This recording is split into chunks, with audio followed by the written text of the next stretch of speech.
And as I go and out to sing, my knapsack on my back, Marie,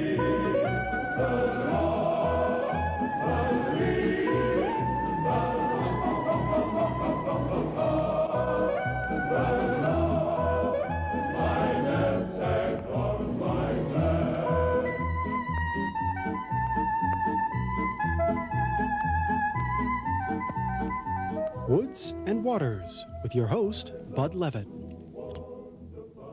I suppose I could start this program this evening by reading from the baseball encyclopedia. I'm not going to do that. No, Fenway by Peter Gollenbach. Why?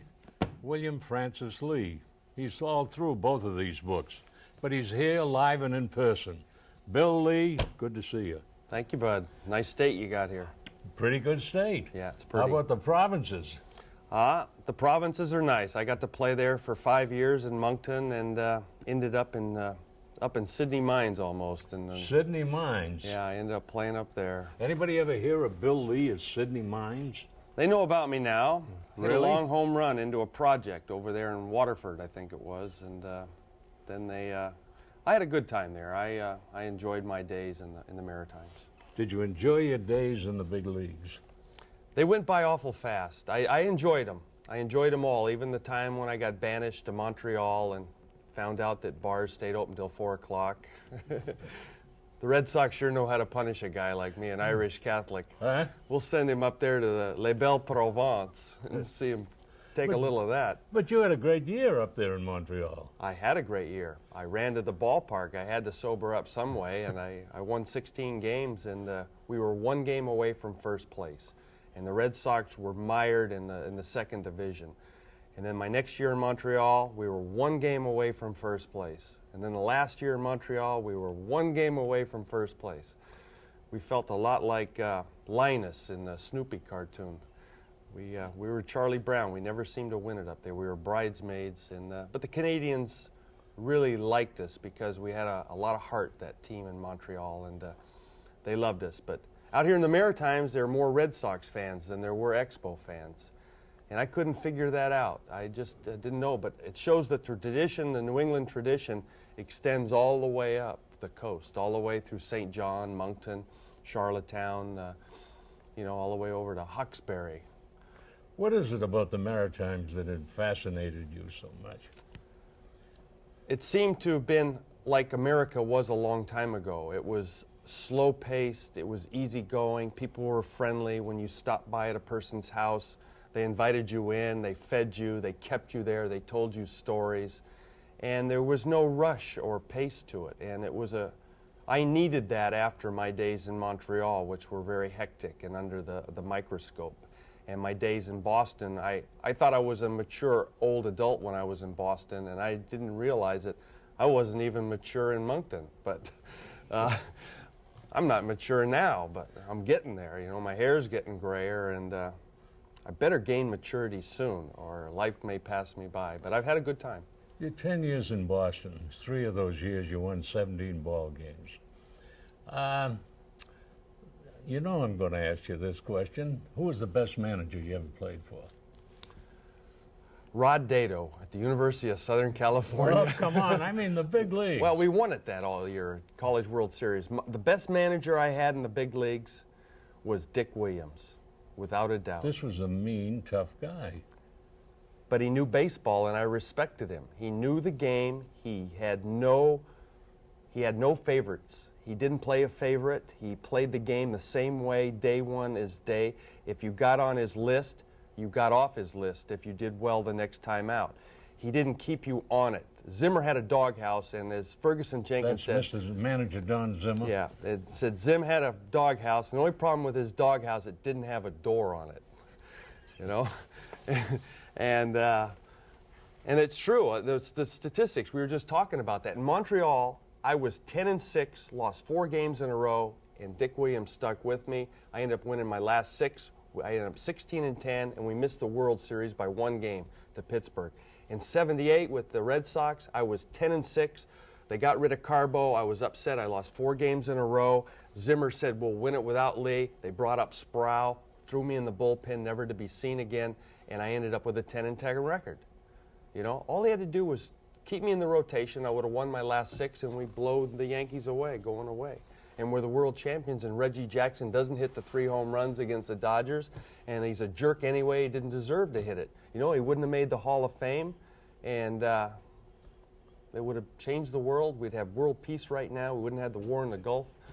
Gosh, just because of Zimmer. What got between you and Zimmer? Ooh, he's a hitter. I'm a pitcher. You mean he disliked pitchers? I'll tell you a story. We're playing in Seattle, and all of a sudden on the wire it says Garvey and Don Sutton get into a knockout brawl at Donnybrook, and Zimmer's gone. I can't believe that. Sutton's a nice guy. Garvey's a sweetheart. He's the nicest guy in the world. How could those two get in a fight? I looked at Zimmer. I said, one's a hitter and one's a pitcher. The twain shall never meet. And he goes, what do you mean? What do you mean? You know, like this, and he just walks away. And I should have never used the twain. That word confused him. But you have to see it. Like we said before, the last person that ever got Zimmer out in a ball game was Jim Cott. Threw him a 3-2 backdoor curveball when he was with the Washington Senators. He took it for called third strike. It ended the ball game. The pennant went to Minnesota, and Zimmer never played again in a major league ball game. He hates pitchers. He'll always hate pitchers, even though he has to manage them deep down in his side. Middle infielders that hit less than 250, made too many outs. They don't like pitchers. Deep down inside, in their psyche, they hate pitchers. Yeah, but you called him a name. I became famous. You made a rodent famous. I called Billy Martin a no-good dirty rat because he let his daughter rot in a Peruvian jail. I said Zimmer. They said, well, what's Zimmer? If he's a rat, what's Zimmer? And I said, well, he's fat, got big puffy cheeks. He's a gerbil. And the kid wrote me a letter. He says, Mr. Lee, I think you're mistaken. He says, a gerbil's a very thin creature with long legs. A hamster has the big puffy cheeks. And I'm sorry. I'll say this right now, Zim. I'm sorry. You're a hamster. But that's a lovable, affectionate term. It was not used in a derogatory sense. It was used in a connotation of rodents. If we were talking hawks, I would have called, let's not get into that one. I would have called Billy Martin a shrike or something that would lay his eggs in another bird's nest and kick out the young and beat them to death with a mallet. And they said, well, what's Don Zimmer? I said, well, he's fat, he's got big puffy cheeks. He's a hoot owl, right? You had to be there. When you go back to the ballpark now, do you and Zim speak? I went there the other day, a month ago, and Zim saw me and immediately took a fungo bat and walked to center field and stood out there with his arms crossed. And until I left, he would not come back into the playing field. I should have stayed there the whole game. Would have liked to seen him standing next to Burks. Would have been better than coaching third. Too many men on the field. No. You can see I make levity of everything, but I know you make levity of everything. And one time during your career, you sent the Boston writers looking over the state of Maine map. You absented yourself from Fenway Park and said you had gone to the Allagash. That's right. I wish I had have. They didn't know where'd you go? I know. They figured the Allagash. They never knew where the Allagash was. Well, I had Boston baseball writers calling me, wanting to know where the hell. I bet you they thought I was up with you. I should have been. That was what a nice place, the Allagash. You know. Well, tell me, where did you go during that when you absented yourself? I was in my house over in Belmont. The press finally found me, and they demanded that I come out of the house, and they filmed me, and I gave it my power salute to Bernie Carbo, and then Don Zimmer saw me and Haywood Sullivan. They sent me a telegram to my house saying, you better get back to Fenway Park or we're going to take desperate action and stuff like that. So I got on my Army fatigues. I ran to the ballpark. I ran 6 miles to the ballpark. I came into Haywood Sullivan's office, and I said, yeah, Haywood, what do you want? And he says, well, you walked out on the ball club, you jumped the ball club. I said, you sold one of your children to Cleveland for half the waiver price. He says, well, you don't make policy, we make policy. You're not running this ball club. And he says, we're going to fine you $500. And I said, Haywood, why don't you fine me $1,500 and give me the weekend off? He really liked me then. I bet he liked you. Then they take me down, and Zim makes fun of me in front of all the players, saying this guy's got no respect for the Red Sox uniform. He hates you guys. And he jumped the ball club, and I went down and I said, yeah, and where's Bernie Carbo? I said, you're going to miss Bernie Carbo. I said, you're going to miss this day till the day you die. And what happened in that year, not one Red Sox pitch hitter drove in a run after Bernie Carbo left. Bob Bailey was up against Gossage in the last game, and Carbo could have come in and pitch hit for him. You could have made a switch right there. And you look back at the records, we did not, it's in the book. That's all I can say. You can look it up. And that was the 78 season, and I was sold or traded on December 7th, a day that will live in infamy with all Red Sox fans. You had 4 teeth knocked out. I had 4 teeth knocked out 4 different times. Now, who did this? First time, the sidewalk. Second time, my brother's baseball helmet. Third time, Ellie Rodriguez's brother and his cousin on a steel pole. The 4th time, a guy's shoulder in a basketball game. The 5th time, I was riding Melissa on her bike, and she put her feet in the spokes, and I went over and lost my teeth on the sidewalk. But I didn't fumble the girl. But tell me about Ellie Rodriguez. He was a pretty good battler. Ellie Rodriguez, I was in Maguas pitching, and I gave up a 3-run homer to Willie Montañez. Willie Montañez hit it. Next hitter up was Rodriguez. I drilled Rodriguez right in the hip, intentionally. Hit him with a slider, not a fastball, because my fastball doesn't hurt. So I hit him with a slider, and he charged the mound, and when he got to the mound, I stayed on the rubber, like you're supposed to do. Stay on the rubber, hold up your glove, and I hit him with a left hook that Cal Irmer says was one of the best left hooks he'd ever seen.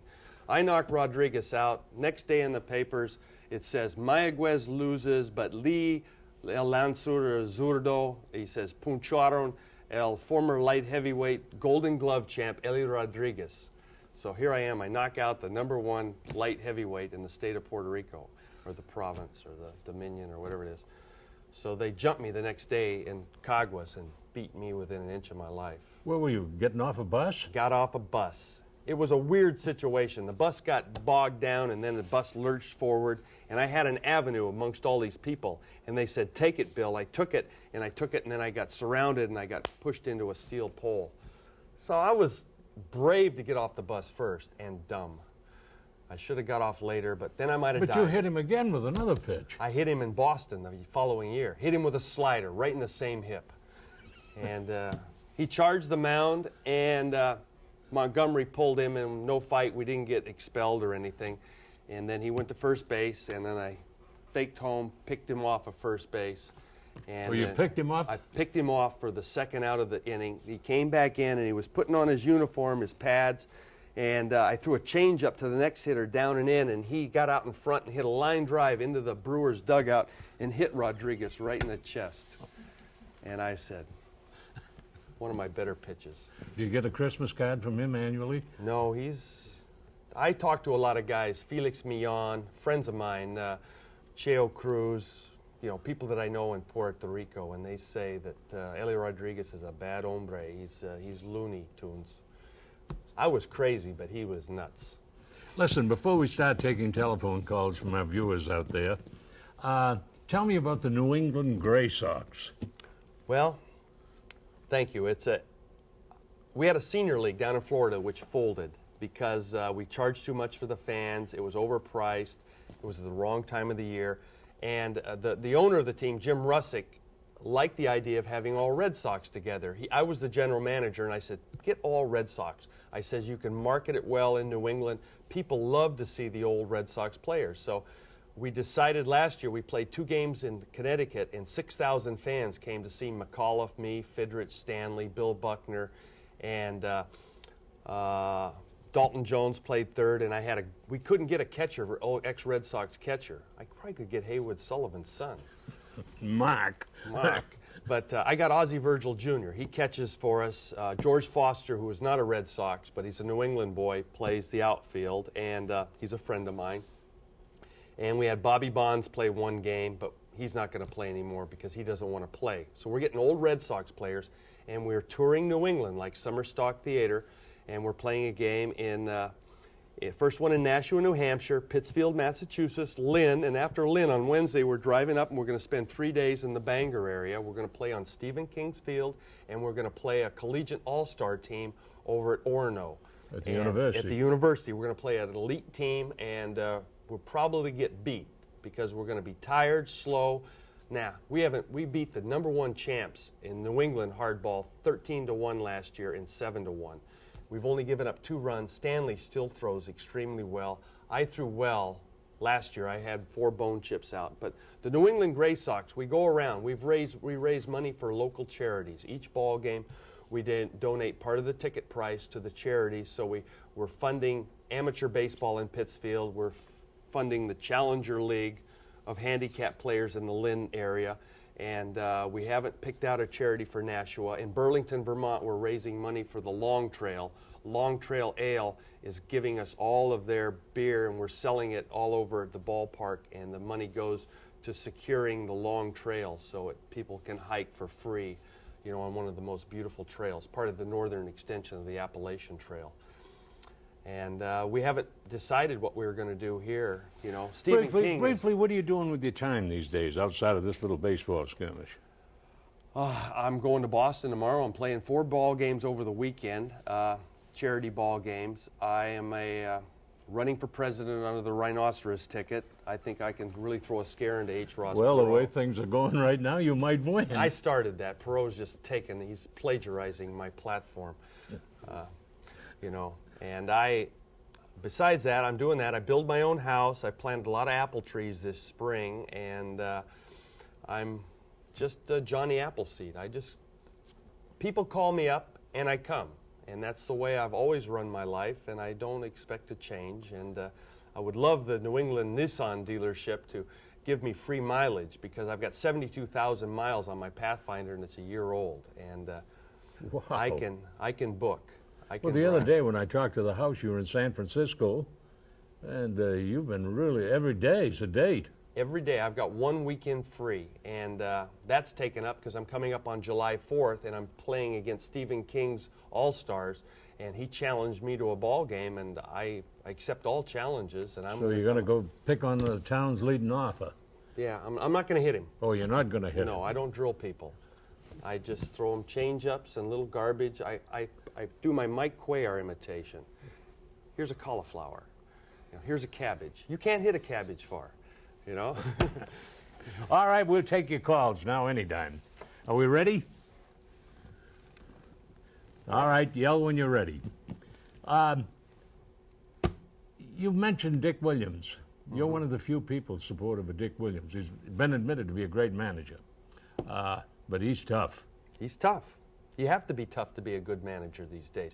You cannot cater to everybody's little whim. In the old days, it used to be 25 different individuals trying to satisfy one man. Now, you have one man trying to satisfy 24 different individuals, all riding in different limousines. You cannot do that and have a good ball club. You have to have the cohesiveness, the respect that is gained by the guy in Pittsburgh, the guy in Minnesota, the guy in Oakland, and the guy in Toronto must command a lot of respect too. I don't know. They're good managers. I'm not saying Butch Hobson isn't a good manager. He's too young. He hasn't paid his dues in the managerial scene. The Red Sox brought him up too much. Plus, everybody liked Joe Morgan. Joe Morgan did nothing wrong. He won more ball games than any other Red Sox manager. He took a club that was notoriously slow and snuck them through the back door, and they almost beat Toronto. Mm-hmm. They shouldn't have been in the same ballpark. They can't play on AstroTurf. They can't play in big ballparks. Did you ever hear of Malunkis? Malunkis? No. Yes. Well, you're going to talk to a man from Malunkis right now. Come in. Yes, Bud. How you doing? Good. Hello. How are you? Ed Harris, Bud. Yes, Ed. Well, we listen to Mr. Lee talk there.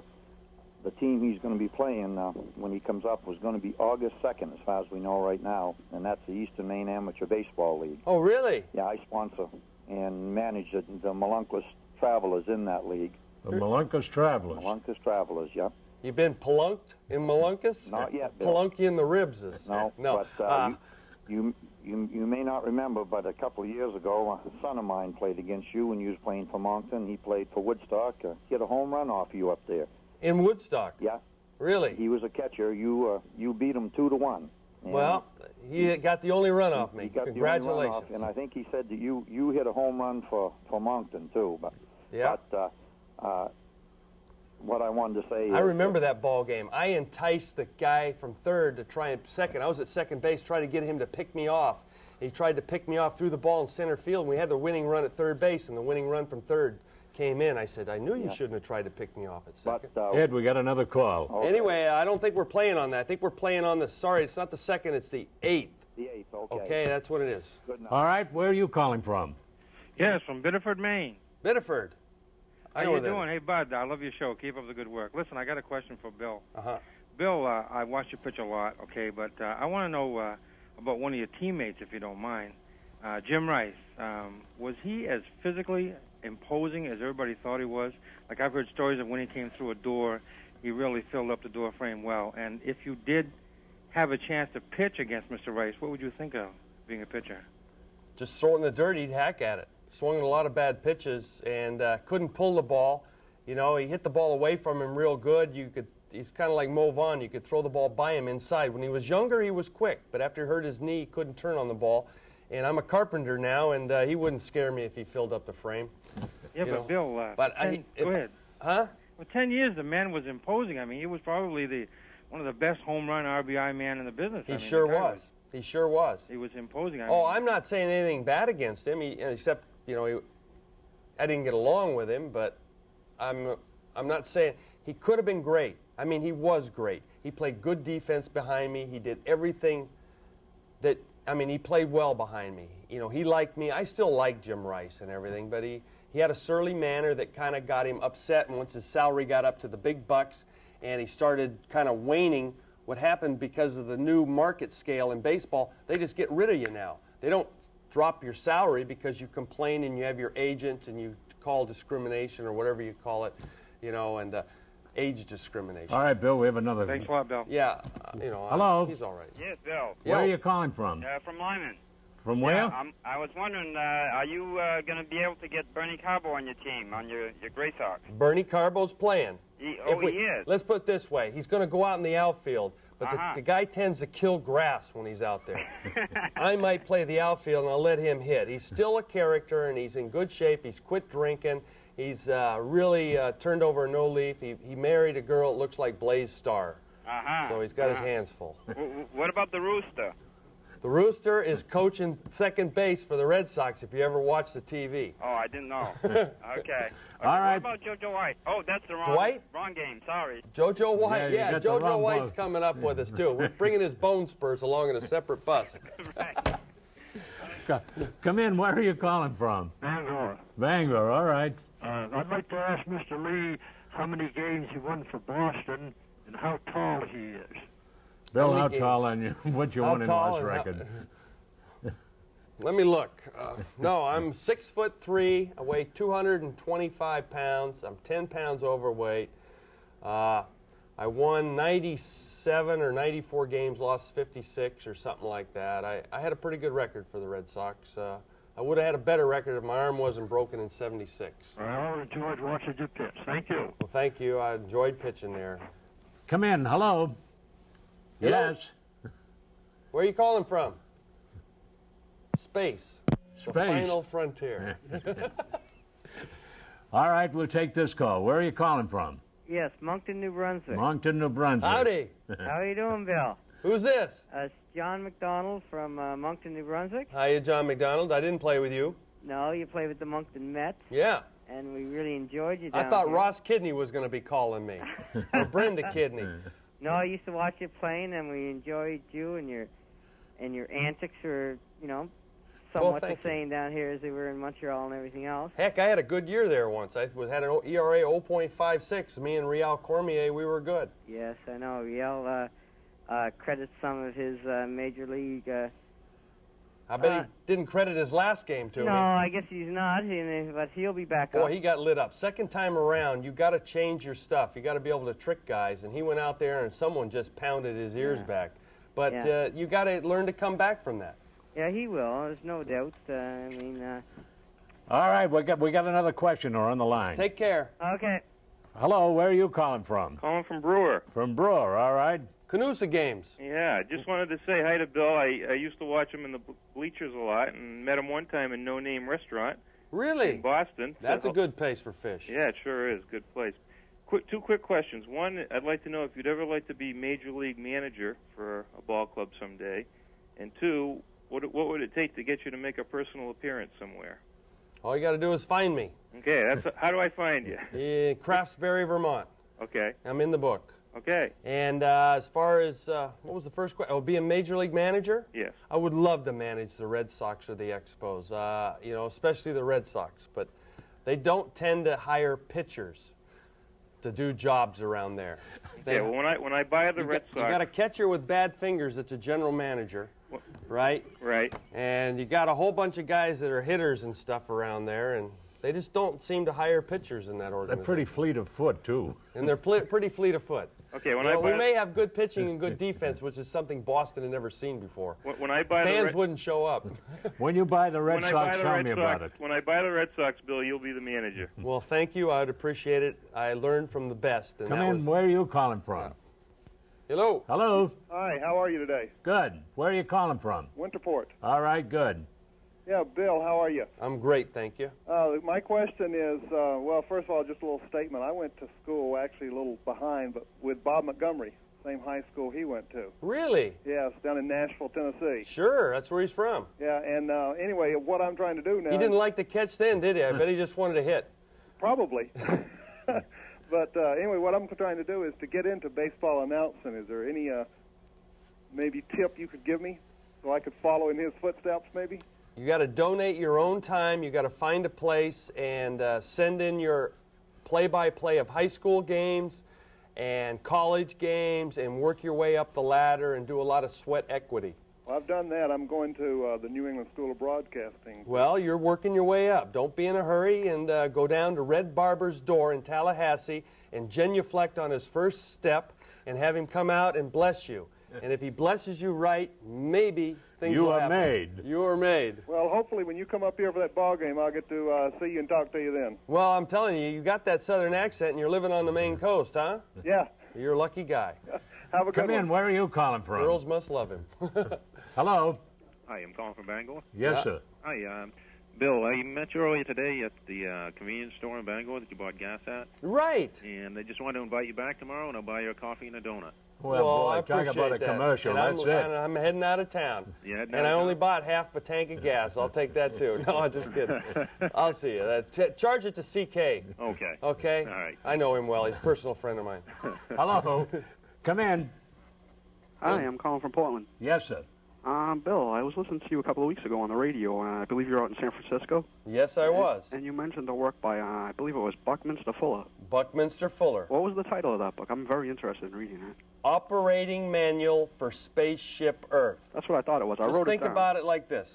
I was on my way driving you got back the up Earth right from here, Boston. and you put your hand on Madagascar, and whoom, you throw it back into fourth, and then you're driving along through Earth. You're doing 55 miles per second, hit the equator, and all of a sudden you're tilting your axis 23.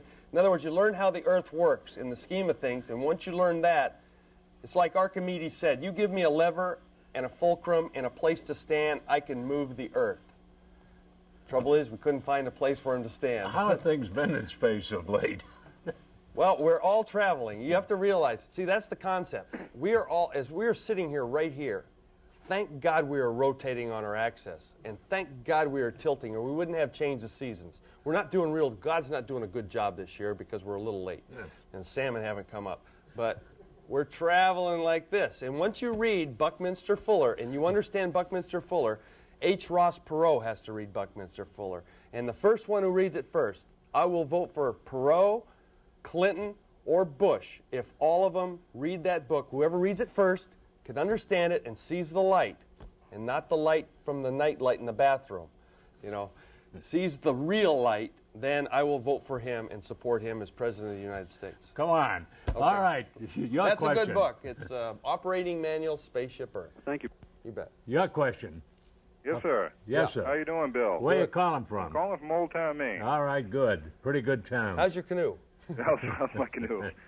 Bill, now you said you'd like to manage the Red Sox, right? Yes. Okay. Now, if I managed the Red Sox, my first move would to put Jack Clark on the bench. How about your move? Kidding. We'd put him on a plane. Yeah, We'll do better fly him than out that. of there, yeah. Now, wouldn't you agree with that? I would agree with that in a heartbeat. The guy comes up in clutch situations, either strikes out or grounds out. Hey, he's How old. about the mighty Joe Young? Would you put him on a plane? Joe who? Yeah, we're talking about, the guy who's got the difference between Matt Young and Bill Lee. Someone said, what's the difference? I said, you see that mirror over there? I said, I can hit that mirror and won't break it. Matt Young can't hit that mirror. But, no, I would bring up Cerruti.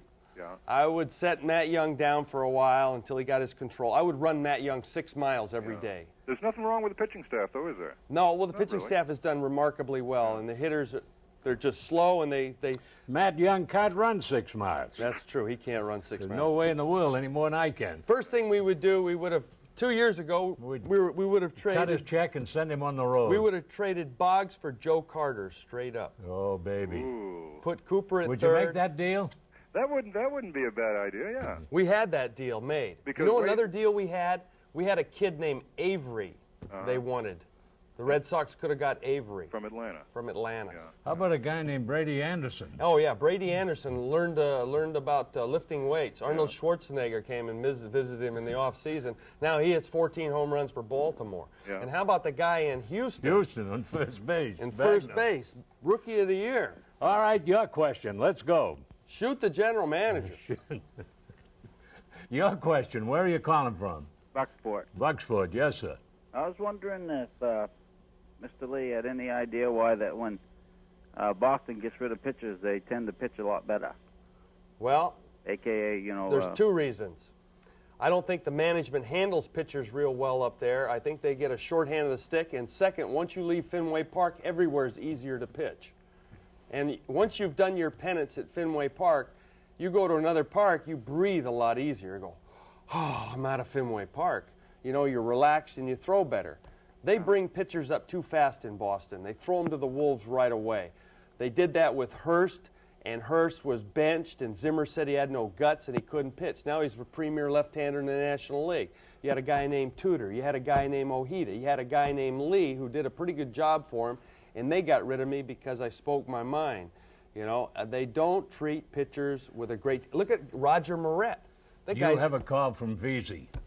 I have a call from Veazey? Oh, Veazey, really? yes. Where do you get all this? You get all... I'm getting You're a mind reader. Hi, Yeah. Ted. You know me. Hello. Spencer. Hiya. I How think you you met doing? Spencer at the Veazey I Salmon sure Club did. this Yeah, you sure do. We didn't wet any flies, but we wetted our whistle. You old crappie. How you doing? What's your question, Spencer? Well, I wanted to find out how you think about Ted Williams.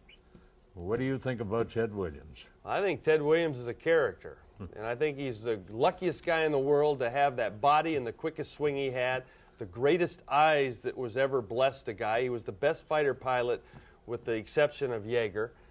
He was blessed with remarkable tools, and he was by far the best ball player that ever played the game. Statistically, if he had played those extra 5 years, he would have surpassed all the records, And I like him when he has a little branch water and stuff. He can fling a poo-poo platter across the table and crack them against. He's a one of a kind.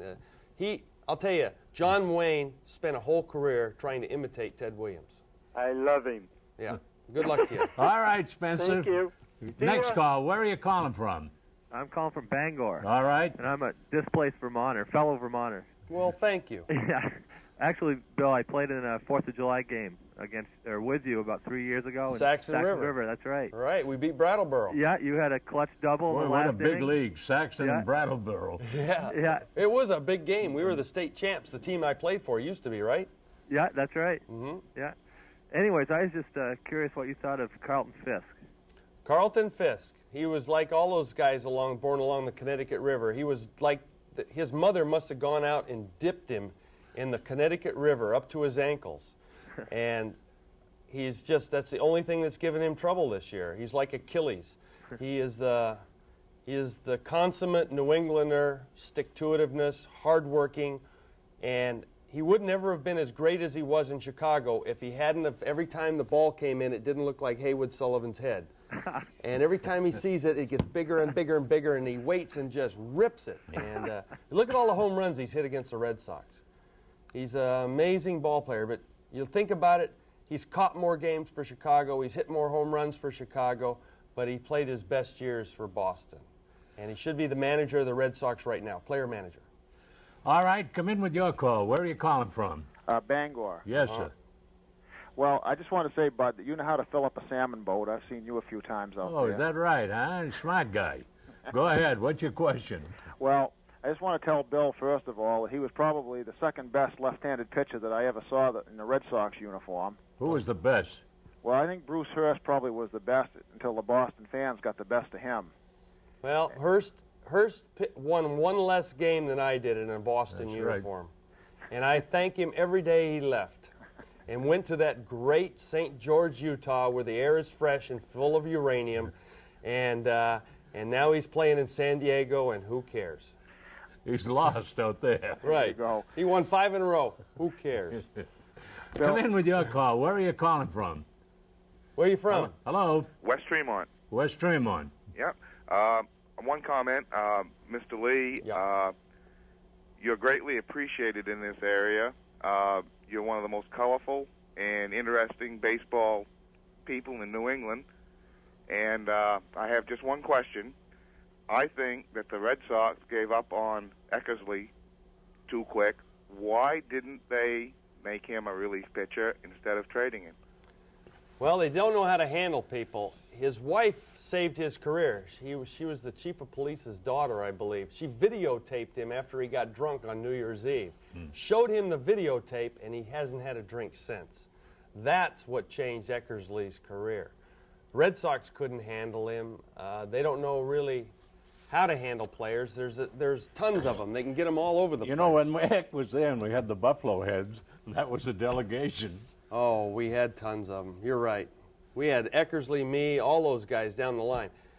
We weren't good. If you treated us bad, we went out and partied a little harder, you know, and we were hurting ourselves, and, you know, but Eckersley, you look at his statistics. I mean, what a great guy. He's Come in with your call. Where are you calling from? South Portland. South Portland, yes, sir. Bill. Yeah. What do you think about Roger Clemens? Is he the best pitcher you've seen? Roger Clemens is a great pitcher. He doesn't have a lot of heart. He doesn't win big games at the end of the season. And he took himself out of a ball game with a 1-0 lead against Oakland last year, the first game of the series, and Anderson came in and they lost it, and then they lost the next 3 in a row. You know, day in and day out, he's a horse. He is a horse, but he hasn't proven it to me that he should, with his ability and with this staff, if they get into a playoff situation, he's got to win the first game, he's got to come back and win the 4th game, and he's got to win the 7th game. When he does that, I will change my opinion of the big guy. He's got great stuff and everything else. But I've seen him in big games, and he hasn't done it. Hadn't beat Toronto in the clutch. I will this year. Good. Come in with your call. Where are you calling from? North Wyndham. North Wyndham, yes, sir. Oh, Bill, I'd like to make a small comment, then a quick question. First of all, I watched you pitch many times down to Fenway Park, and I have to admire your guts and your determination. I mean, I know that means a lot. But the question I want to ask you is, all the time you've been playing baseball, who do you think is the toughest, gutsiest, fairest, you know, hard-working, everyday ball player that you ever played with or against? Wow. Tell me. I thought you were going to comment on my shirt. Like, where did you get that shirt? I got it from Eddie Haskell from Leavitt the Beaver Show. Very nice. Yeah,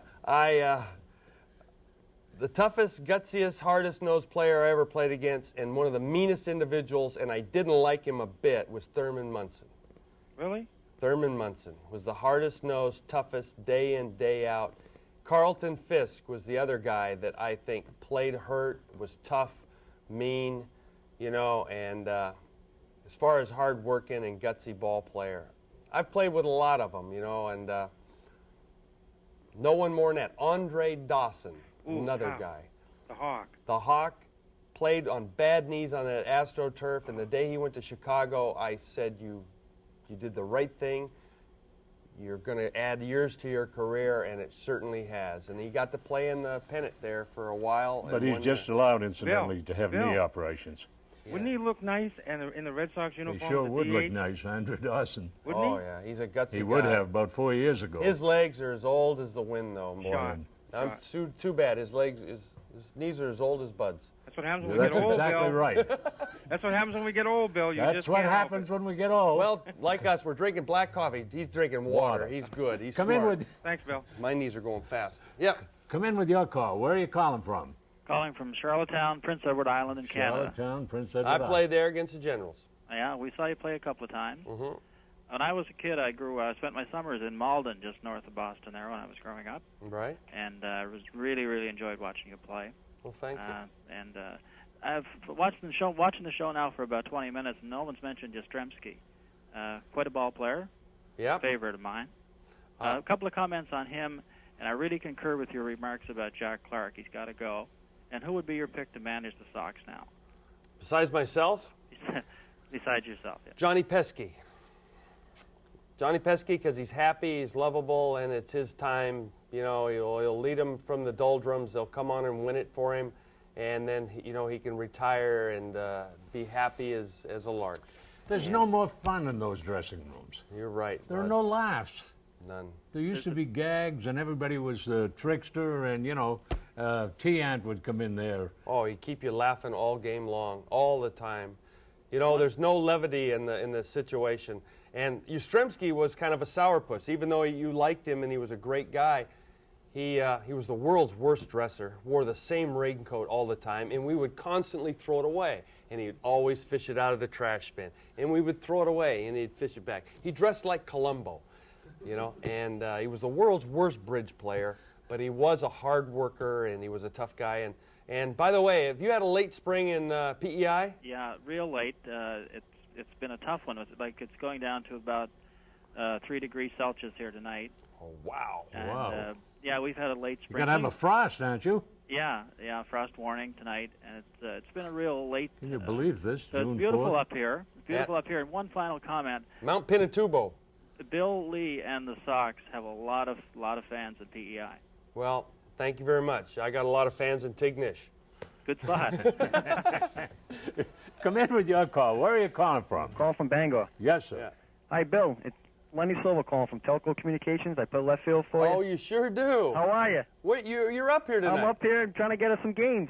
Well, good. How you been? I'm doing fine. What is this, a neighborhood match or yes, what? I'm playing with him. If you're healthy, I'm playing with him tomorrow night down in Millis, Mass. Are you? Great. Yeah, but where are you staying? I'm right at the Red Carpet Inn in Okay. Bangor. Yeah, I'll give you a call after the show. All right. And we'll find out what we're going to do strategy-wise of playing up here. Well, we're going to play Stephen King on his field, but we're going to play hardball. That's fine. Is that fine? Oh, you know me. Okay, I know you. That Moncton caller that called before, we should get, remember I played for Alleys up there, Rhode Island Alleys? Yeah.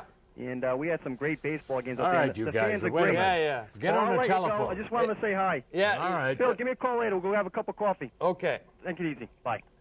Come in. Where are you calling from? Waterville. Waterville. Yes, sir. I haven't been to Waterville. Howdy. Mr. Lee? Yeah. Baseball misses characters like you. I appreciate when you pitch. Well, thank you. I wasn't a character. I just played hard, and maybe they made me into a character, but I haven't changed from the days in Little League, And I played with Tim Foley. Remember Tim Foley? And he was crazy. I was one of the saner guys. He'd strike out. He'd sleep at second base because he was afraid his dad had beat him. You just gave it everything you had all the time. That's why I appreciate it. Well, thank you. One question. What do you think, one of my other favorites, Rick Burleson, what do you think of him as playing shortstop? Tough cookie, Rick Gave you a Burleson. day's work every ball Yes. game. That's what, He threw too hard, though. He kept winding up, throwing too hard. I said, Rick, save your arm. You only got one arm, And he eventually threw it out there, and he just did everything. He does everything too intense. Well, how do you think the Red Sox, when they treated him, the way they released him and they went to the Angels, and the Angels brought him back and let him recuperate, and he played a couple more seasons with them. I think they did more for him, mentally wise, as far as the Red Sox hated appreciating him. Yeah, the Red Sox hated Burleson. They hated Fisk. They hated Lynn. They hated all the guys that had Capstein as their agent back in that time. See, the party line of all the owners was, don't sign your own free agents. Let them go. Let them go. They'll never get more on the free market.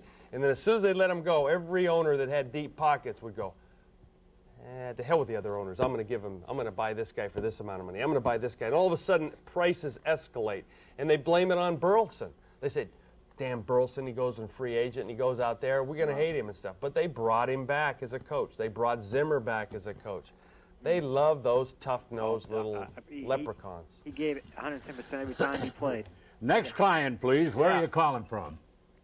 Hello? Hello. Yes, sir. Where are you calling from? I'm calling from East Sullivan. East Sullivan, all right. Beautiful place. Well, it's not bad. Not near Haywood, is it? Yeah, down near Haywood. I like to talk to that boy. Yeah. Hey, you talked about Andre Dawson and his old legs. I'm surprised that the Red Sox don't want to pick him up because they never seem to want to get any base stealers. I tell you, he's got the sorest legs, and he's still one of the fastest guys in the Red Sox organization. They get him in that organization, and they feed him slow pills. They give it to him down there. I guess you're I'm right. telling you, they put some gypsum in with their vitamin C or something. I don't know what they put in it. They all turn into like Lot's wife, pillars of stone when they get into the organization. Well, where are you calling from? Hello. Hello. Hi, Bill. Yeah. Calling from Wyndham. All right, Wyndham. I want to know if Bill can reflect on his best moments in the Sox uniform. Talking about Thurman Munson and stuff, I remember a brawl way back when. Yeah, he can too. He come up with a bum shoulder. Yeah. Well, I got beat up that game, 76. First game against the Yankees after we had beat them in 75. And they had changed managers from Lot's wife, which was Bill Verdon, to a little pugnacious son of a gun named Billy Martin. And we got in a big fight, and I hurt my arm, and it never really healed properly after that, but I still continued to pitch as hard as I could. I actually had a better sinker on days. I had a better slow curve. I had to have a better slow curve. I lost my hard-breaking curveball. And, but I was smarter. An injured beaver is a smart beaver. He avoids a lot of traps. The Indians have a high respect for the injured animal because they have to use their smarts and guile to get by, and that's what I became. I became a lame beaver, and I worked hard. But my best moment in a Red Sox uniform would have to be the first day I ever got to put it on, because those were good flannels, nice polish. They weren't the double knits. I looked good. I got Yastrzemski was over here. Tony Conigliaro was in his prime. Rico Petrocelli was young. Mike Andrews was still playing. And, it was a nice time to come up in the late 60s. And, and when I got in that Red Sox uniform, I wasn't in a trench over in Vietnam. And that was the highlight of my life. And that's why I played hard, because I didn't want to go to Nam. And, I was blessed. I was lucky. I had a low number. I was drafted, and I got into a reserve unit. And the Red Sox, for 6 years, I played hard. It kept me out of the Army, the regular Army, and I didn't have to get my rear end shot off. So it was the late 60s, early 70s. You ever watch that show on TV called, whatever it is. I can't think of it now. Dear Isle is waiting to talk to you. Come in, Dear Isle. Hello. Oh, hi, Bill. A lot of people died in the Civil War in Deer Isle. They sure did. Yeah. First, I have a question, but I also want to thank you, Bill, for your insights into the Red Sox and professional baseball. It's been fascinating tonight. Well, thank you very much.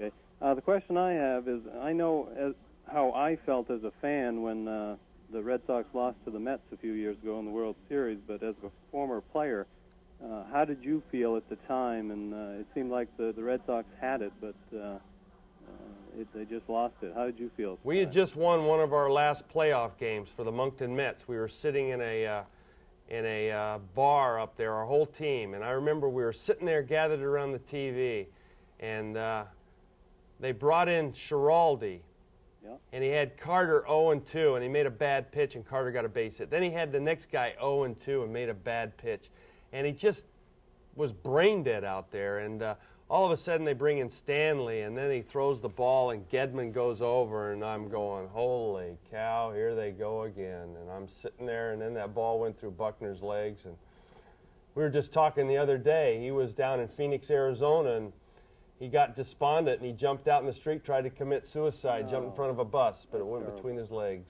Yeah. Oh, okay, I got it. Okay. You got it. Yeah.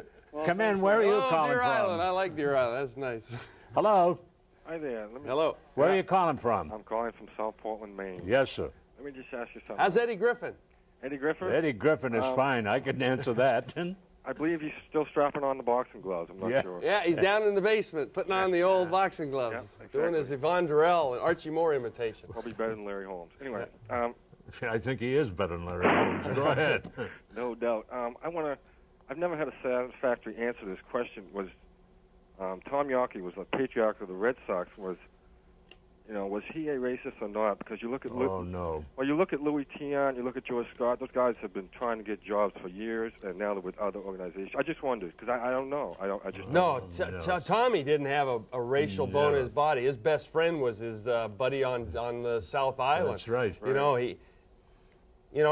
Tom didn't know he was white for a long time. I just wonder why they never seem to bring back. It's not his doing. He doesn't have a say-so in the hiring practices. Okay. I'm telling you. And what happened with George, no one could understand him. And Louis, I could understand him. Okay. The funny thing is about white people and New England people, they could not understand these guys talk. And I'm a ball player. I could understand every word that George said. I could understand him perfectly. You'd be a great manager. Louis Tiant would be a great. Louis Tiant is a pitching coach in the Dodgers. Very bright. Very bright, intelligent. He's in the Dodger organization, and he's helping out with the Latin players. What happened is you have to do your penance. You have to get out, and then you're hungry. And the economic system of this planet is to get guys when they're hungry because you can get them for less price. And they've got Tiant now as a coach, and he's struggling and he's working his way up. He'll be a major league pitching coach shortly.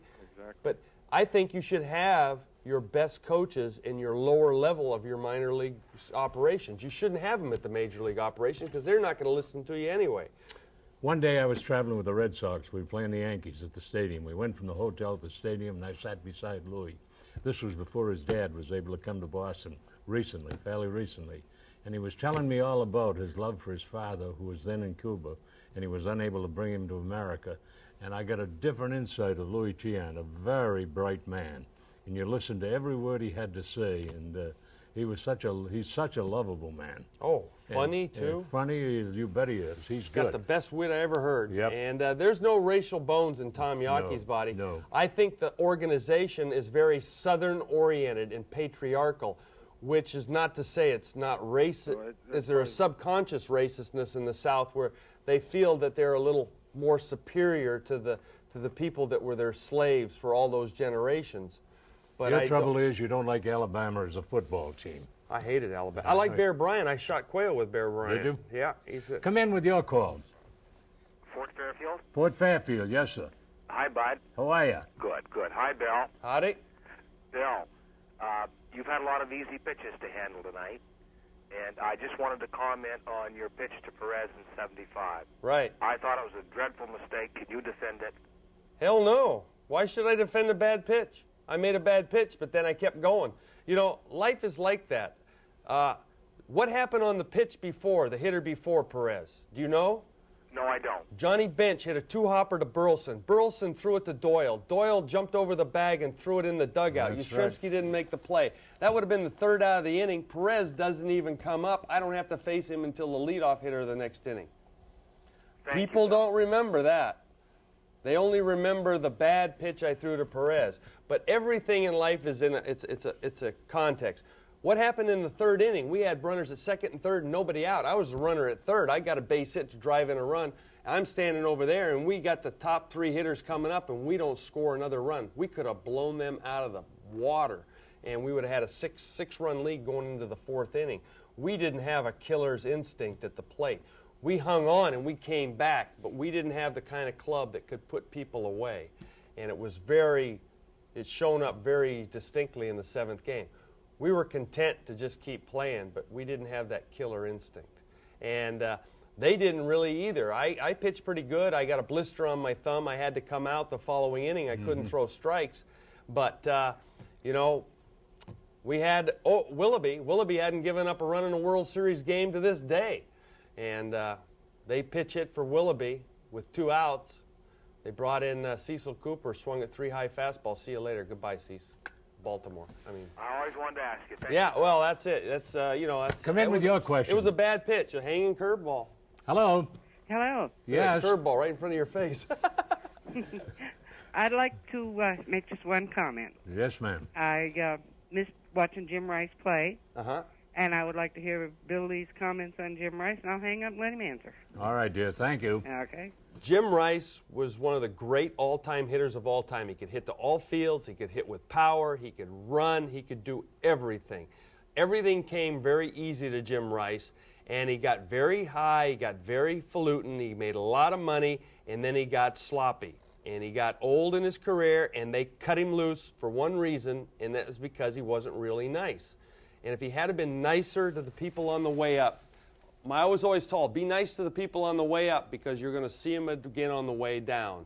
And what happened is when he got up here and his money was big, bingo, they cut him and he fell very fast. But now he's a hitting coach, and he's mellowed, he's gotten much better, and he should have done those little things to stay around. He's Hall of Fame material. He should have been. He was by far one of the great hitters of all time in all 10 categories. years. For 10 10 years. years. Bingo. Great record. All right, we're down to a couple of minutes. Your question. Hello? Hello. Yes? Yeah, I'd like Bill to explain his thoughts on the Red Sox getting rid of Bernie Carbo. I've already covered that. They got rid of Carbo when I was on the strike day, or not the strike day, the day that I walked out and got mad at him and stuff. And hell, Bernie Carbo hit .310, had 25 home runs in 125 games for the Cincinnati Reds. He made $9,000. They offered him a $1,000 raise for the next year. Here he was, Rookie of the Year or close to it in the National League, and he walked out of spring training. He held out. They punished him. He came back, had a terrible year. They sent him to St. Louis, and he's just always wanted to be wanted, and he never felt wanted in life. He was always dealt, and he always had that feeling, and it was a sad, sad state of affairs. He was a great hitter, and he had a lot of problems. Final question. Where are you calling from? Etna. Etna. Let's have it. Bill. How's the eruption? Oh, we don't have a volcano here in Etna. Okay. How do you think a minor league ball team would do here in Bangor?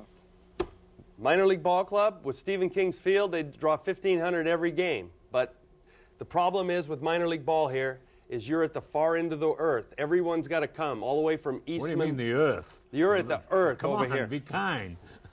You got to realize that people got to drive all the way.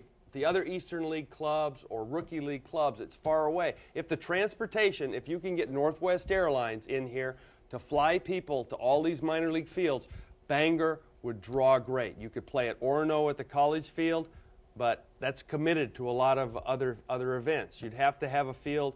Stephen King's would have to add bleachers down the sides, and then you would draw 3,000 every game. It's a perfect place. Logistically, right now, with the prices, it's a bad place. But Bill, we got 25 seconds. I'll be playing here anyway on August 9th. You don't have to see anybody else. Listen, old friend, you've been a joy and a delight. Well, thank you. And enjoyed having you, and we'll be looking forward to when you come with the Gray Sox or the Gray Beards. Listen, that's our final program for the summer. Wish you well. Have a safe and a happy summer, and perhaps this fall we'll see you again. Many, many thanks for being our viewers and our friends. We bid you good night.